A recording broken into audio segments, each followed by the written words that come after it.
Welcome to the Creative Penn podcast.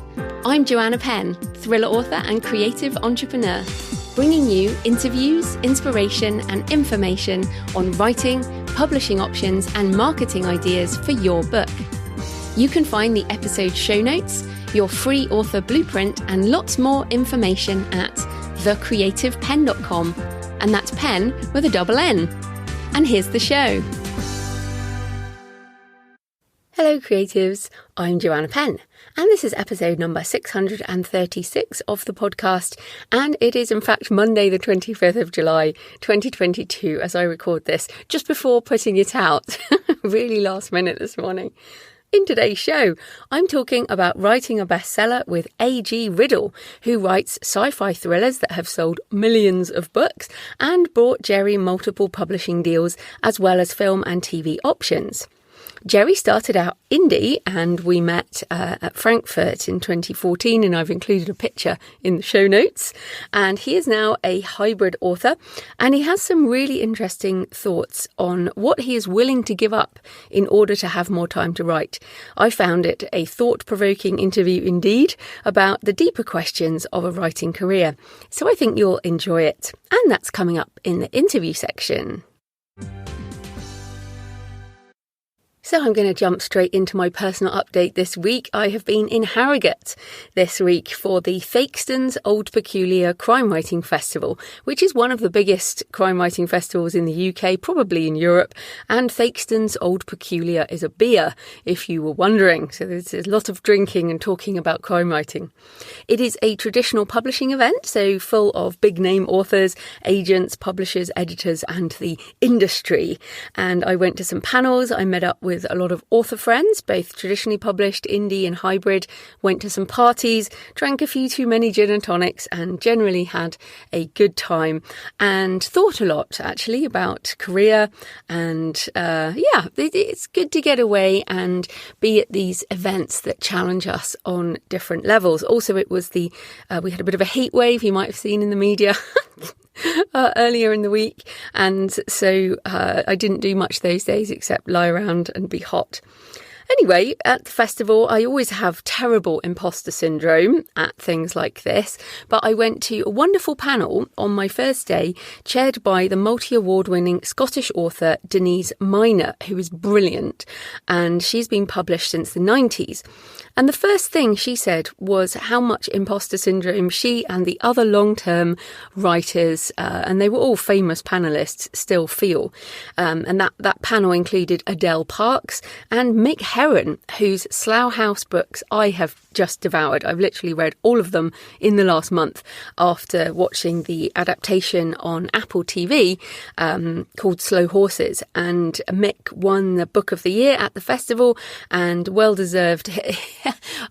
He writes kind of spy thrillers, but they're brilliant anyway. I highly recommend them. So Mick Herron, Herron, and yeah, really voicey books. If you read them, you'll know what I mean.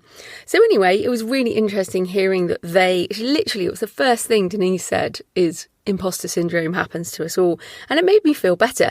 And it's something I've heard from a lot of successful authors over the years. Imposter syndrome never goes away. So if it's something you feel as well, don't worry, you are not alone. And I feel like if you go to an author event and you think that people are looking at you in a sort of snotty manner, or you feel like, people aren't making eye contact or anything like that, it's probably because they're feeling like imposters too. So the panel was about having a long-term career and how there is always difficulty and disappointment along the way, as well as high points. They talked about how the market is not fair, which I thought was interesting. And there are so many great writers who never make any money or get the acclaim they might deserve. But that, as writers, we're in the grip of an obsession and we can't not write. We just keep going. And I absolutely identify with that. I still have so many ideas about the things I want to write. And I always think I should be further ahead, but, time comes and goes. And in fact, Denise referred to some of the bright stars who blaze through the industry, many of whom disappear after a few books or a few years, perhaps because of the pressure. She said, they come, they go, and we're still here. That's how I feel a lot of the time at the moment. And this is why I pay most attention to those authors who still have a career after a decade, 2 decades, 3 decades. What do they do that keeps them going? And I often ask people on this show about that. At heart, it is this compulsion to write and a love of the writing process and turning thoughts into words. And that is mainly sitting alone and writing. And to be honest, I don't know any writers who love the publishing process or love marketing. Most people want to sit quietly and write, and we all have that in common. And this is, they talked in the panel about the difference between being a writer and being an author. And being a writer is the thing we love. Being an author is the job. And I thought that was a great distinction, because the job of being an author has aspects that perhaps we'd rather not do, but we have to. However we choose to publish, there will be aspects of the job that you're like, oh, I really don't want to do that. But we have to make peace with aspects of the job if we want to continue doing the bit we love, which is the writing. Denise also talks about the massive and growing space between the debut authors who get a lot of attention and the super famous A-list, the ones who still get a lot of attention, but basically the mid-list is getting bigger. Now, the mid-list is also in indie. I'm a mid-list indie. I'm not a debut. I'm not a newbie. And I'm not an A-list superstar making 6 figures a month, which some people are. But the difference is that we have so much more control as indie authors. And the panel, for example, talked about how advances for some are the same as they were 20 years ago, as in they are effectively much lower than they used to be. And they actually said, don't give up the day job. And that's just as true in the indie space. Even if you do well with 1 or 2 books, don't give up the day job, as book sales are never the same month in, month out, year in, year out for forever. And indies disappear just as much as trad pub authors disappear. If you've been around long enough, even guests on my show, several of them have died now, and I suppose that happens after a time. Time passes and people die, other people move into other careers or whatever they do. But yeah, I do reflect on these things. I've been around too blooming long now. So my thoughts on the festival actually fit with the theme of my discussion with Gerry Riddle today, which is basically, what game do you want to play as an author and with your books? And at Harrogate, at the festival, the game, and you can see the game being played everywhere. And it's great being an outsider because I don't have a game to play at that festival, not this year anyway. And so the game is about getting an agent, changing agents, getting a publisher, changing publishers, selling books in bookstores, hitting the Sunday Times list. That's often a discussion. And of course, with a hardback versus a paperback versus an ebook, these are all very big distinctions. And also winning prestigious awards. It's also about PR and traditional media and courting attention in established and named newspapers, magazines and TV shows. So that game is very much in evidence. But the indie game is very different, but it's still a game. We talk about algorithms and ads and digital advertising and hitting some lists for sure, but they're often American lists. But it's still a game if you want to sell books and make money. You have to write and find your niche. You have to publish and get your books into the world. You have to market in some form or another. And most of the marketing discussion is about paid advertising like Amazon ads and Facebook and TikTok and all this kind of thing. But I came away feeling like right now I'm happier playing the indie game. I did see with traditional publishing that you have to interact with a lot more people. And success is generally equated with being more famous and well known and getting this kind of media and whereas with indie, I often feel that it is about ranking and income and that kind of thing. But as an indie, we can retreat and just do the writing. And if you learn ads and other ways of marketing, we can stay below the mainstream radar. We can reach readers directly and we don't have to play that media game. And there are some exceptions. I met some very happy APUB authors, that's Amazon publishing authors, Amazon's traditional publishing side of things, known as APUB. They said they would never be invited on a panel or have their books in the festival store, which is about the same as indie authors, but they were making very good money, reaching readers and just generally very happy. So I loved meeting people happy with their publishing choices. And of course, you can span both worlds, as Ag Riddle has done, and we'll talk about in the interview coming up. And in fact, I do have an idea that I am considering writing and pitching, but that's something to consider for 2023 after my pilgrimage book. And that would probably be under another name, something I'm considering, because it's quite a different idea to my usual type of JF Penn fiction. So regardless of how you want to publish, you have to choose the game you want to play. And of course, you can do it differently per book, per series, per author name. And I talked to several authors who relaunched traditionally under another name. So that's something we all do. And a lot of indies write under multiple names too. I also, while I was there, I spent some time looking at the crime category of books in the UK, and I realised that I am not playing the game in the right way for my particular crime series, my Brooke and Daniel series, which are crime thrillers / psychological thrillers, and there are currently 3 books in that: Desecration, Delirium and Deviance. And Desecration is one of the books I am most proud of. If you read that book, you will see inside my head. And it's the one where I really found my voice. And I realised in my research that crime books here in the UK are either traditionally published and playing that trad game, or if they are indie, doing very well in this category, they are in KU. Like literally, that is what they are. And the KU plus ads game is not one I usually play. But as I was sitting there and talking to a very successful indie author at the festival, I'm going to give it a go. So Desecration, Delirium and Deviance, as well as the trilogy box set, the ebooks are now in KU.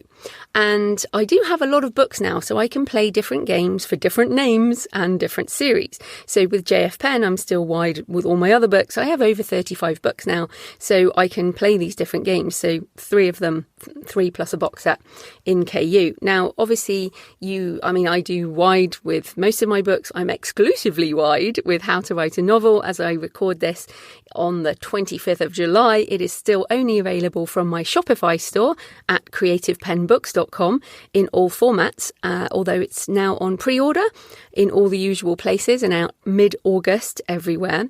But I've never done KU for this crime series, and I'm going to try that with the ebooks and see how it goes. And that is the beauty of a bigger backlist, which is you can try different things. So I hope that gives you something to think about. What game do you want to play with your book, your backlist, your author name? Are you playing the game effectively? And what might you want to try playing differently? And of course, this will differ on genre, on author, on where you are in the world, on your time of life. There are so many different aspects. So everyone is playing a different game, and that's something important to remember. So thanks for all your emails and tweets and comments on the last episodes. Christy says, having just independently released my debut junior fiction chapter book, the episode with Becky on long-term marketing calmed me down and refocused my ideas about marketing. Perfectly timed. Thank you. And Rodney Malacy on YouTube said on Becky's episode on marketing, these podcasts are gems indeed. Thanks to Rob, who sent a picture. He stopped in Kentucky on the way from PA, I guess that's Philadelphia, to NM. New Mexico, maybe? I don't know, I'm guessing. By some street art of a buffalo, which I enjoyed. And he said he was listening to my Map Walker trilogy. Thank you, Rob. And also a lovely picture from LG, the Rogue of Space, holding the paperback sample of my first book. I was so excited I couldn't even wait to walk back from the mailbox before opening the envelope. This picture is totally what you meant about how one feels when they get to hold their books for the first time. And it was a lovely picture. Thank you, LG. And the look of just sheer delight on his face was wonderful. And also a really nice message on YouTube from Short Bible Studies.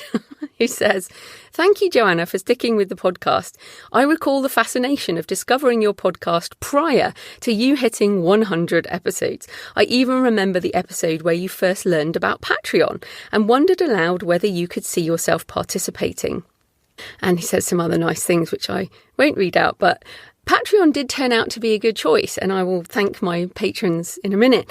I don't know if I would have continued without it, to be honest. I will continue podcasting until I am bored with it.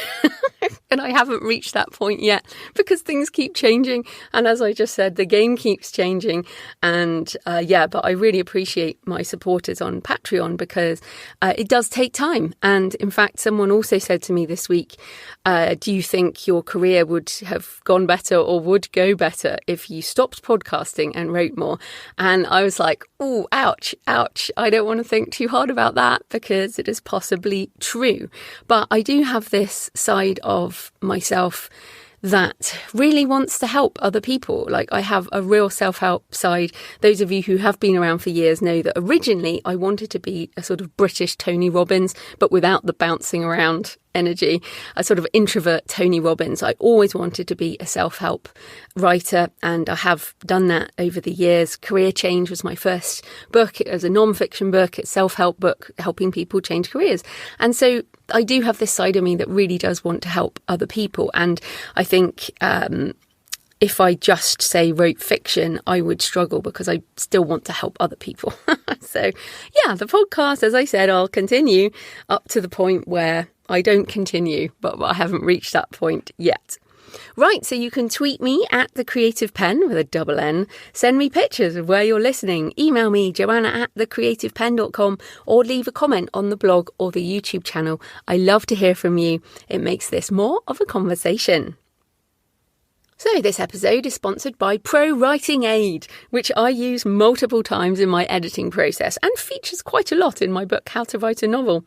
So once the full draft is finished, before I print it for hand edits, I open up Pro Writing Aid and I open up Scrivener because I write in Scrivener, and you can integrate Pro Writing Aid with Scrivener. And so I just go through my Scrivener document within Pro Writing Aid and check it all before, and then I print it out for hand edits, which I do, and then I update my Scrivener, and then I go through again with Pro Writing Aid, and I will sometimes use it again just before publishing. So it is one of my absolute must-use tools in my writing process.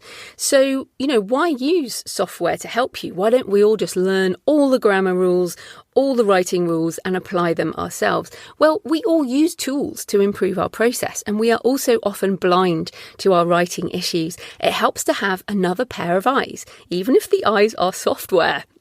Now, Pro Writing Aid knows all the writing rules and helps you apply them.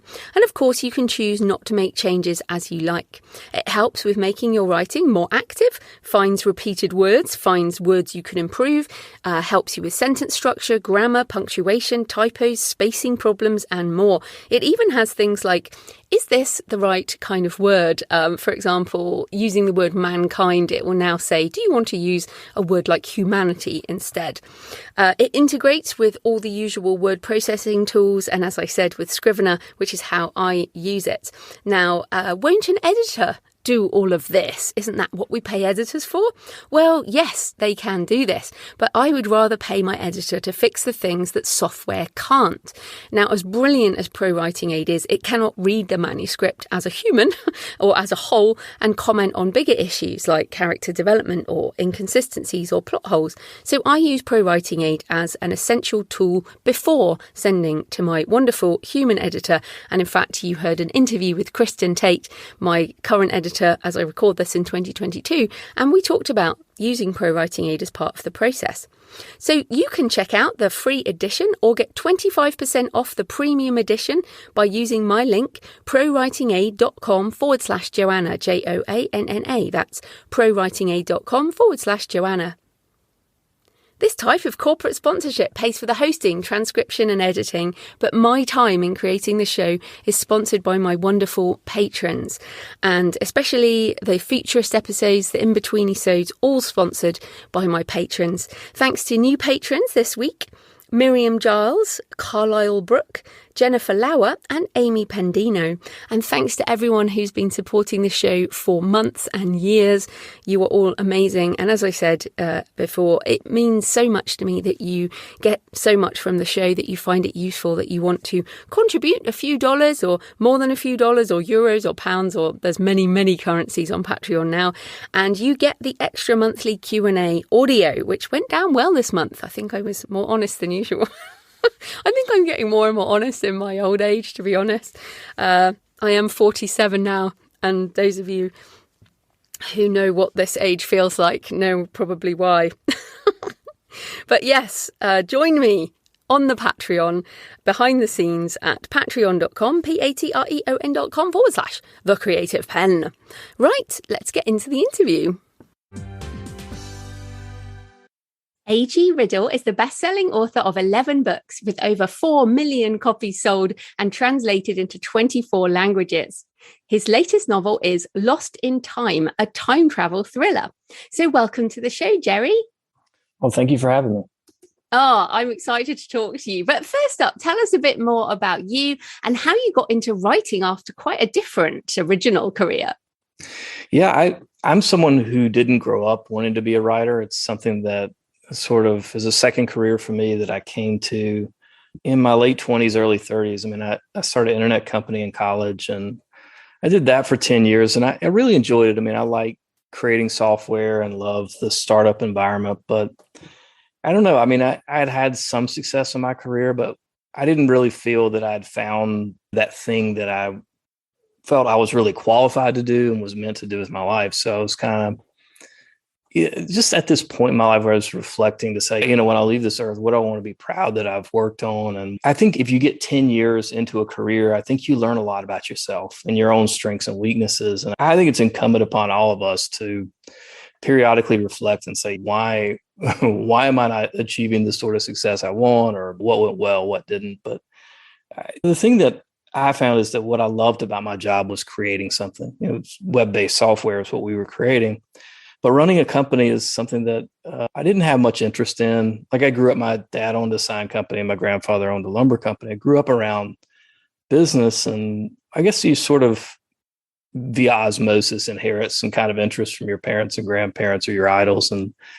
But I don't, I was looking for this career that would be more creative, that I could sort of step away from running a business. And so the thing that I really loved in my life was reading, and reading science fiction. I would come home from work every day and read. And I just thought, well, I'm going to try to write a novel. And I thought, if this takes off, I'll keep doing it. If it doesn't, just try to figure something else out. But that was 2011, and it took me 2.5 years to write that first book. And I was trying to think what year we met at Frankfurt. Would it have been like 2015? Maybe? I think it was 14. Yeah. 2014. Or maybe it was 15. I don't know. My memory, I have 2 kids now. My memory's not as good as it used to be. Well, I don't think you had kids at the time. Right. I definitely did not have kids at the time.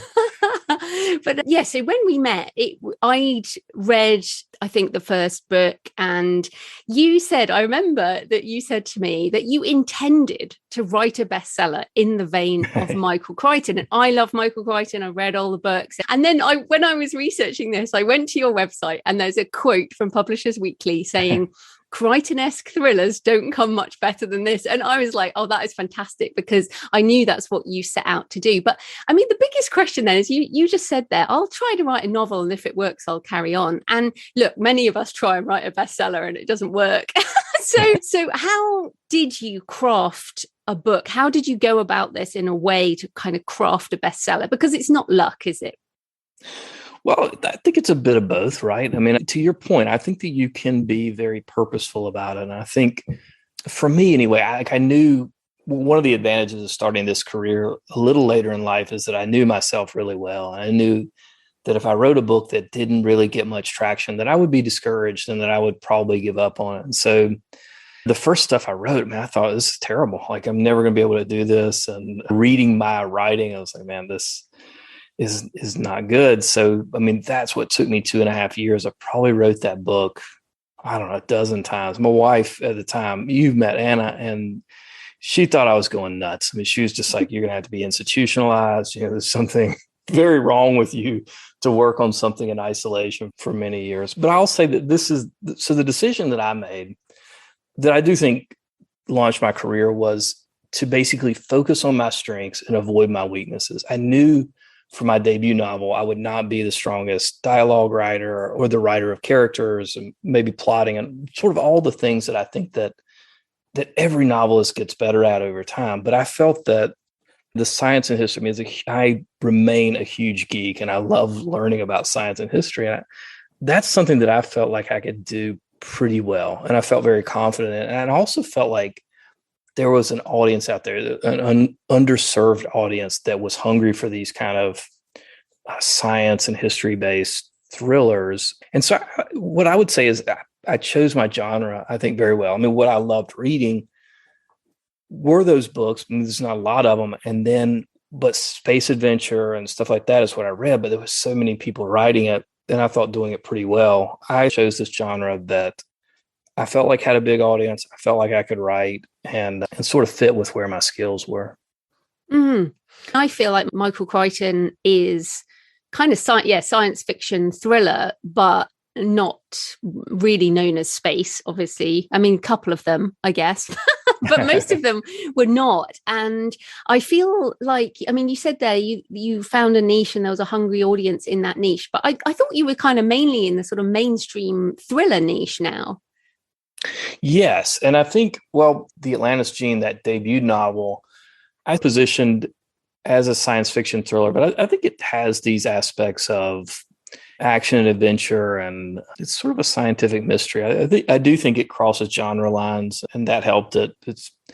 I think there's been tons of readers that didn't appreciate it for one reason or another because it had so many things in it. But yeah, Crichton, typically a thriller author that, thrillers that are grounded in science. But I think for the course of my career, since that debut, one of the things I've been trying to do is figure out what am I really interested in? And there's been this shift, at least for me personally, I veer a little more towards the subjects that I'm interested in and maybe less toward what I think is going to sell or analyze in the market. And I think that's just a function of mental health and just trying to grow as a writer.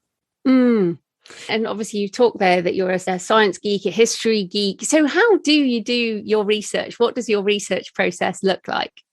Well, my process has evolved a lot. Like the first book, The Atlantis Gene, I mean, I went overboard with the research and I did my research for the most part on the front end. And I wrote my outline, I did my research, and I probably over-researched that novel. And one of the things I found is that if it's something I'd learned about and researched and had really solid, I was inclined not to take it out of the novel, even when I needed to. And it was like slowing down the pace. And my wife was my first reader. And she's like, gosh, it's just page after page of this stuff. Like, I think it's a good story, but you got to cut this stuff down. So I think my process now is I typically start with an idea that I'm personally really interested in. And I think if you're going to write something grounded in research, it's got to be something that you're really excited about because it will get laborious. I mean, it's time. And I also think that your enthusiasm for the subject comes through on the page. I mean, I think readers sense this authenticity. So I'll get a subject that I'm interested in, and then I'll go to like popular science, generally popular science or popular mechanics, and I'll try to find articles that are similar on that subject to try to find what is the broad audience? What aspect of genetic engineering or, AI or nanotechnology? What are the angles that are popular or interesting? And then I'll deep dive. I will say that YouTube is a huge resource that you can now get like videos of conferences and people that you basically couldn't get access to talking about deep diving on subjects. So I would say that my research process is top level, find that subject, get some popular articles, and then I'll do an outline. And then when I come to the point where the character needs to go deeper, I'll do my research kind of as I'm writing my draft. And I think that cuts down on the time. I think it makes it more accurate, and you sort of throw out less as well, I feel like. Yeah, I know what you mean about YouTube. Like I'm listening to your lovely accent. I could listen to your voice all day. So Well, likewise. Yeah, it's funny, isn't it? And not that I'm saying your accent is like this, but when I was on YouTube searching an Appalachian snake handling church, and it was, yeah, and I was watching all these videos and the way they spoke, I mean, going deep on YouTube into people's voices, it just can make such a difference, can't it? It almost takes it into another realm. Yeah, for sure. And I do think it sort of gets you into the mode and the mindset of these people who work in the field. Like in 2015, 2016, when I was writing Pandemic, I was able to find CDC employees that were at conferences, and the stuff they talked about is not something you find in the book. Like the thing that scares them on deployments in Africa when there's an outbreak is driving around. Like that's the most dangerous thing for them. They have their PPE. They know their job really well.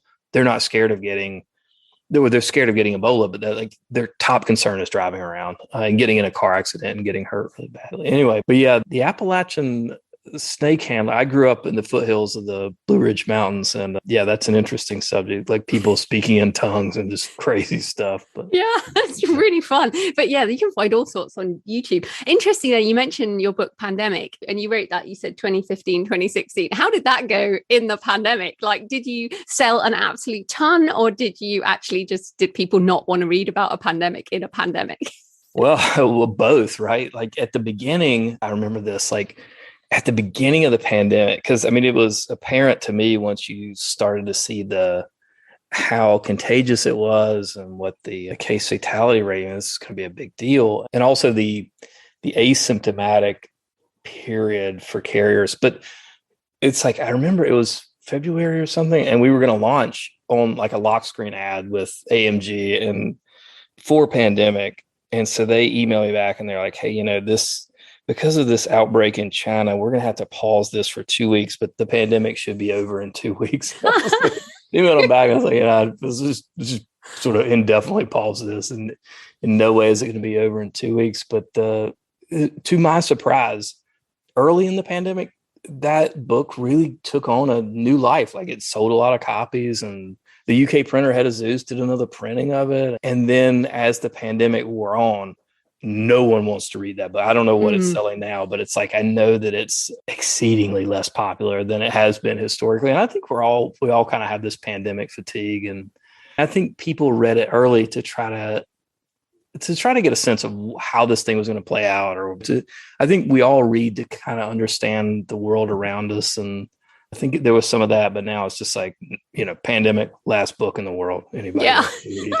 Yeah, and it's funny. Yeah, I remember watching that movie Contagion early on in the pandemic. So it's like, I need to kind of know what's going on. But what's funny is I actually started a Scrivener project when we started to hear about what was going on out of China. And I was going, this would be great for a novel.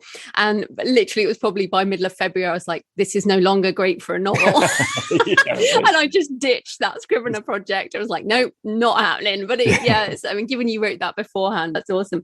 But let's just come back. So a bit earlier, you said 10 years into a career, you need to take a look at what's going on and assess your strengths and weaknesses. And you said you started in 2011. So we are over a decade into this next career. So given what you've done and the books you've written, so are you assessing where you are now? And what are your thoughts on whether are you pivoting again, or what's going on with your assessment there? Yeah, I think it's fair to say that I'm pivoting. I mean, 10 years is probably too long to reassess. I think we should probably all be doing it maybe annually or more than that, but I'm sort of behind the curve. But yeah, I think the last couple of years have been reflecting and I think happiness is about trying to figure out what you want from the things that are important in your life. Like writing is something I still really enjoy. Like I love sitting down and stringing words together and trying to tell a story. It makes me happy and I feel fulfilled at the end of the day.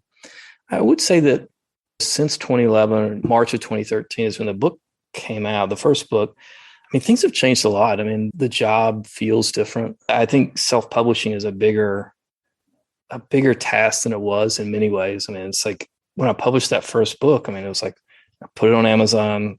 My wife went on Facebook and it's like, my husband's written this book. Go get it. I mean, it's pretty much all we did, right? And I think the market was different then. There were fewer books, and it was a 99-cent, 500-page book that had value for money. So now I'm trying to figure out, where do I fit into this changing landscape? I mean, I'm someone who likes to write, and that's what I really like about this. So the other things, I think, if you want to do a job, you can't just pick and choose. All right, I'm going to only do these tasks. It's like, what is the job? And that's what I'm trying to figure out. I mean, I considered starting a publishing company, but I just felt like that ultimately would take me further away from writing, which is what I was trying to do.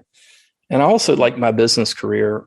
One of the things I learned is I'm not a really great manager. And so it's like, do I really want to go try to manage a company? I don't think so. But yeah, so I mean, that's what's led me to traditional publishing and trying to focus more on writing. Interesting. Yeah, I'm not a great manager either. I'm barely a good manager of myself, let alone. Yeah, same here. Yeah, that's it. Let alone anyone else. But no, I'm the same as you. Like, one of my decisions is I do not want to grow a company. And I think it's good, like you said, you have to know yourself and know what you like. And the universe will keep teaching you these things until you learn it. And luckily you learned that the first time around. So you haven't done that. But let's talk about your publishing journey then. So you mentioned there, you uploaded that first book, 2013, you said, and your wife said, oh, it's on Facebook, or said on Facebook it's available, and things started to happen. But then how do you go from being just an indie author with one book to you've got several different publishing deals now, I think. So how did that happen? Did you pitch for these things, or how did your development in the publishing world go? Well, I would say that as far as my career, I've been a bit more reactive than proactive on the whole. Like when I started out, I knew nothing about the publishing industry. I mean, I've been an avid reader my whole life, and I read on Kindle, and I started reading self-published books, and that's when I was so aware of it. But I knew a great deal about selling things on the internet, having run startup companies that did it. And so it's like self-publishing on Amazon was like, that really wasn't much of a decision. Like, that's something I knew. I also wanted to get the book out there to figure out, is there an audience? Should I be doing this? Like writing a query letter and trying to get traditionally published I don't know, that was never really in the realm of possibility for me. And so since then, agents started contacting me. The movie deals kind of came about that way. And then my fourth book, Departure, which I think I was actually writing or just finished that up when I met you in Frankfurt, but HarperCollins bought the rights to it. But I'll say that, like, I've only ever self-published ebook English and then in print in the US. Like, we have a warehouse and books on pallets. But Head of Zeus has always published my print-only deal in UK and Commonwealth. So what's happening now is that Head of Zeus, which has been publishing me for, 9 years now, is taking over the ebook. They're expanding from print only in the UK Commonwealth to North American print and then worldwide ebook English rights. Oh, with new books, but not the old books. New books. Right. The old books is something that I think is on the table, and we're sort of thinking about right now. That's so interesting, because I know a lot of very successful indies like yourself, originally indie, who have sold backlist in order to, almost like you're saying, get it off your not off your chest, but kind of move it over to someone else's responsibility, even though you must know that you will make less of a cut out of that. Yeah. I mean, my sense is, I don't know, but my sense is we'll probably make less money, but I do think I'll be able to spend more time writing. I think I'll be happier. I mean, so the question is, are you able to write more? And thus, do you get back to even just from greater production? I don't know. But as you said, you're making choices around lifestyle at this point. And that's it. It's not like, oh, I could make more money that way. But as you say, you might well end up doing that anyway. But you mentioned some movie deals, and everyone's like, oh, movie deals. Everyone wants a movie deal. So how did that come to pass? Well, so when CBS Films optioned Atlantis, I didn't have a film and TV agent. I was living in Florida, and one of my neighbors was this entertainment attorney, and he negotiated the deal. But since then, my literary agent in New York has gotten me a film and TV agent. And so the film and TV agent did the Departure deal. But I mean, the film and TV stuff, it's like, I don't know. I try not to get my hopes up. Like it's something that I hope it happens in my lifetime. I mean, it looks like some of my newer stuff will get made before my older books, but I don't know. It's like for me, always a bridesmaid, never a bride on the movie stuff. So maybe someday. As long as they keep paying for options. That's it. Yeah. That's what happened. I mean, the reality, if people listening don't know, the reality is that most things never get made, right? Yeah, it's a long road. And I mean, the thing I told my agent the other day, I was like, I don't care about this option money. I really just want to find somebody that will actually make this happen. And he's like, no, we need the option. And they're the experts on this stuff. So I just sort of let them run with it. And I just try to be patient. I think that I think there are so many things that can drive you crazy in this business. It's like the only hope for sanity is just focus on the things you can control. And like writing the books is what I can control. And that's what I try to focus on. That's interesting though, because as an independent author, you control a hell of a lot more than what you're now controlling. And actually, you're talking about giving away more control, licensing more of your rights and controlling less. So how does that work? I think it's a balance. It's sort of like, well, in return for controlling this, you then have the responsibility for this, and you get the work too. I mean, with control comes work and the responsibility. And it's like, are those things that I care about? Maybe, maybe not. And it's sort of like, I do think the world benefits from specialization, right? And so it's like, if I'm in this business and my part of the business is writing the books and to a certain extent promoting the books to my audience and to readers, well, gosh, that's something I love. I want to focus on that. A publisher's, their focus is, all right, how do we get the metadata right? How do we get the right cover or the right description? How do we distribute this to as many bookstores as we can and get those bookstores excited about the book and promoting the book? And those are things that's like, as I went down the road of starting a publishing company, I mean, I felt like, gosh, I mean, this is a completely new animal that I don't really, it's sort of like, I just want to carve out the piece that I care about and the piece that I think I can do really well. Yeah, that's where I am. Yeah, no, I appreciate I don't know whether it's just the accent, but you're so relaxed. You're like a relaxed guy. And I do, when I met you, I was like, yeah, Gerry's pretty relaxed dude. But I think that your character says a lot for that. But it's interesting. So before as well, you talked about focusing on strengths. So obviously writing is a strength, and you basically said ignoring your weaknesses rather than trying to, I guess, get better at your weaknesses. Is that what you feel? Well, I think there's two things. I mean, I think that like one of the things I learned early in my life is that you've got to focus on your strengths if you ever want to get anywhere in life. And I think your weaknesses are things that you can work around and you can get better. But it's like we're all given a certain amount of talent. And it's like if you're not a great dialogue writer, a writer of dialogue, you can get better, but you're never going to be the greatest in the world. It's like you're going to top out at some point.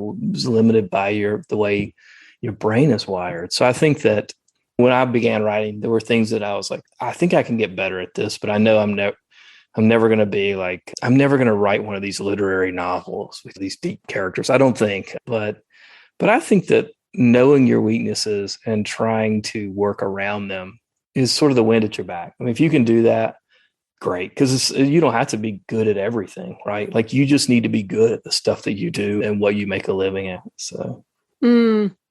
Yeah, and I do. I mean, I agree with you that the job, you said earlier, like the job feels different, obviously having been in this since 2007, 2008, the job of being an author. And I feel like you do have to do everything if you want to be successful independent. But what you're doing, which is licensing some of those rights or maybe all of those rights, I think is really, it's really interesting. And it is the trade-off between what you want to do and I guess what you could learn to do, but you're acknowledging that might be a weakness. So why do it, essentially?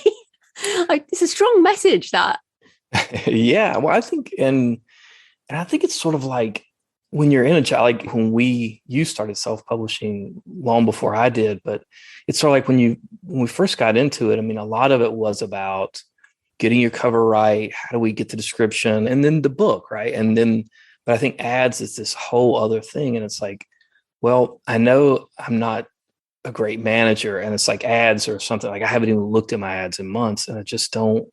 It's sort of like I go down that rabbit hole. And it's like, man, well, I've now spent 6 hours on this today. And it's like, I could have been writing another book. And I think we're all realizing that the costs of things in our career are not always financial, right? There's a cost there is a cost to your mental health. There's a cost to your time that you could be doing something else. And then it's like, for me, I only have so many good writing hours in a day, but I do want to use those to write. And that's what I want to be focused on. And it's like, I've felt like, all right, well, if the job changes a little, all right, now we need to do ads and now we need to do TikTok or whatever it is that comes up. But it's like, at some point you're just like, I know that this would benefit my career, but I also know that I suck at it. I don't want to do it. And I'm just going to keep doing the things I'm doing. Wait, are you doing TikTok? I'm not doing TikTok. That would be an example of something that like, I'm such an introvert, and like, I've seen all the details and it's like, here's what you can, the page flip and you do a quote and all this. And I don't know. I just, I'm glad you said that, because I'm also not doing TikTok. I've been like, no, I don't do video. Like, we're on audio only right now. I just don't want to do video. So I don't want to do TikTok, and I don't want to even look at it. Like, literally, I've the only ones I see are the ones that people put on Twitter. Oh, right. Yeah. But so let's come back to the craft, because that's clearly important. One of the things I've noticed about your books, because I'm in the UK and I see your books in bookstores, so Head of Zeus are obviously doing a good job, is that they're really long. Like, they're super long books. They're like doorstop books. Yeah. And I wondered, what do you think about that in terms of, did you intend to write long? Because I feel like in the thriller niche, that's actually less of a thing. And do you think that's helped your book stand out? I do. I mean, I think that, I would call the books epic science fiction. They're a little different in that they don't really fit. Like, if you say, all right, this is what is the norm for the genre, certainly the plot and what's the content of the books is a little outside of it. And I personally think that a longer book, it can go really bad. Like, if the reader is hating it on page 150 and they've got 400 more to go, it's like, it's not a good setup. But I think if they really love it, if I'm reading something I love, I don't want it to end. And I think that longer books give readers an opportunity to bond more with the characters. And I think they care more about books that they've spent more time with and have more of an emotional connection to it. So I think it helps you in reviews in terms of the number you're getting. You probably get some bad ones just because of the length. But I think if you can write a good book that has some length to it and people spend more time with it, I think it helps you. I definitely did notice that about your books being different in that way, and that it does stand out I know you say they're sort of epic science fiction, but I still feel like they're in thriller. I actually think they get shelved in thriller here in the UK. Really? Yeah. And covered as thrillers. Yeah. More than kind of science fiction. It's funny, like, I feel like I don't particularly read science fiction, but I've read almost all your books, I think. So they are, yeah. So it's interesting. You're definitely a crossover audience. Crossover. Yeah, I mean, that's Head of Zeus. They're shelving it in the right place, I think, to get it. I mean, our bookshops are smaller than you have them in the US. But I did want to ask you about this too, and what maybe it's the length, but you have 11 books as we record this. And I mean, that's a lot for a lot of people, but it is a lot less than a lot of other authors. So there is a bit of a thing in the indie author community that the more books you have, the better. And if you don't have more books, then you'll never make tons of money. But like, you've sold over 4 million copies, and obviously with the movie deals and everything, you're doing really well. So what do you think is the truth around the size of your backlist and how that impacts a career? Well, it's a good question, and I think it's a good debate. And my sense is that maybe it varies by genre. I mean, the science fiction thrillers, I mean, the ones that do take some research and that have a lot of plot twists, and I do think they maybe take a little more work than, say, a contemporary romance or something that you're just writing a lot based on your own experience, or an urban fantasy, or something that where there's not that extra overhead. So I think maybe some of the work takes longer, and obviously every author has their own pace. And I think I've gotten faster as an author over time, just from getting more comfortable and refining my own process. But I don't know. My view is that, or what I've always tried to do, is write the best book I can every time. And it's like, I think some years I'm better than I am other years, from just what's going on in my life or how focused I am. But if you're getting better, you're writing the best books you can. Just write as many as you can while doing that. I think that's sort of the key. And then I think there is some genre impact there. Yeah. Mm. So you said your process has improved. So what does your writing process look like now? You said you outlined. Do you just type, or do you dictate, or what's your writing process? Well, good question. So, I mean, the big change for me has been how detailed the outlines are. Like for The Atlantis Genius, like the outline was really almost like a first draft. I had the whole thing. I had the trilogy planned out. I mean, it was just like the invasion of Normandy. I mean, the whole thing. And just like, and then I got, I don't know, 30,000 words in, and the whole thing just like completely changed. Because, the characters, like when you're writing an outline, it's like, do you really know these characters that well? And so you get to a point, you're like, that character wouldn't do that. This doesn't really seem natural anymore. So you have to adjust your outline, or I do have to adjust my outline. Maybe others have better outlines, but I would say that my process has changed in that my outlines are a lot looser. They're more broad. And so my process, I've started dictating my outlines, and that helps me just get the outline out, use Dragon Dictate or Naturally Speaking or whatever it is. And I mean, if you read it in Scrivener, it looks horrendous. Like some of the stuff is phonetic, and I was like, what am I even saying there? But it helps you get the outline down, or it helps me get the outline down. And then I typically type my drafts on a Neo writer that has, it's that little electronic, you can find them on eBay. It's a Neo writer. And there's no internet, there's no spell check. I'm an atrocious speller, and it drives me crazy when I'm in Word. And it's just like, I don't know, you screwed that up. All right. Yep. You missed another one. But yeah, I write my drafts on a Neo and then import it and see all the literary or grammatical transgressions. And then I edit in Scrivener and go to Word. Yeah. Oh, it's interesting. You dictate the outline. I feel like a lot of people are kind of hybrid dictators like that, because it is very hard to dictate finished words. It is for me. Yeah. I can't get my voice right. I guess I type different than I speak, or I don't know, maybe because of my Southern accent, the software can't understand what I'm saying. But yeah, the dictating the novel I've tried it. It didn't work for me, or I didn't like the way it turned out. Yeah, I go in fits and starts. Well, we're almost out of time. Tell us about the next book, your latest book, Lost in Time, out September 2022, I think.